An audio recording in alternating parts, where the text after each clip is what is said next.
అందరికీ నమస్కారం. నా పేరు ఆడారి జోగి శ్రీనివాసరావు. నేను మనోపాక గ్రామ కళాకారుల కుటుంబ సభ్యులు ఒక సభ్యుని.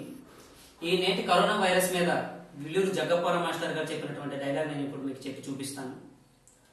చిచ్చి, కన్న తల్లి కూడా తన బిడ్డను ప్రేమతో ముద్దాడలేని కాలంగా మారిపోయింది.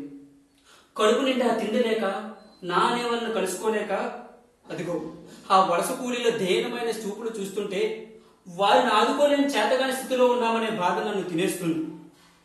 తమని కన్న తల్లి చనిపోతే కడసారి చూపులకైనా నోచుకోక కవర్లో ముడి వేసి ఉన్న శవాన్ని దూరం నుంచే చూసి తమ కన్న తల్లికి కన్నీటి వీడ్కోలు పలిక ఆ చిన్నారుల ముఖాల్లో బాధలు వర్ణించలేదు. ముక్కు పచ్చలారిన చిన్నారు సైతం వ్యాధి బారిన పడి అందరూ ఉండి కూడా అనాథల్లా చెలరేగిన వైరస్ తుఫాను తాకిడికి విడిపోయిన ఒంటరి నావల ఆసుపత్రికి సాగిపోతుంటే నా గుండెలు తరుక్కుపోతున్నాయి. వైరస్ సోకిన వారి కుటుంబ సభ్యులు అంటరాని వారిగా చూస్తూ సాటి మనుషులమనే దయాదాక్షణ్యాలు మరిచి వాళ్ళని చేదరించుకుంటుంటే దేవుడా ఎందుకు మమ్మల్ని పుట్టించావు అని గట్టిగా గొంతెత్తి అరవాలనుంది.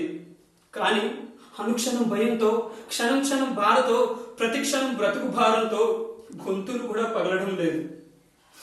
ఏ క్షణాన్ని ఏ వార్త వినాల్సి వస్తుందో అని దిగులుతో బ్రతికే బ్రతుకులు ఇంకెన్నాళ్ళు మిత్రమా, మనమందరం ఒక నిర్ణయానికి రాక తప్పదు.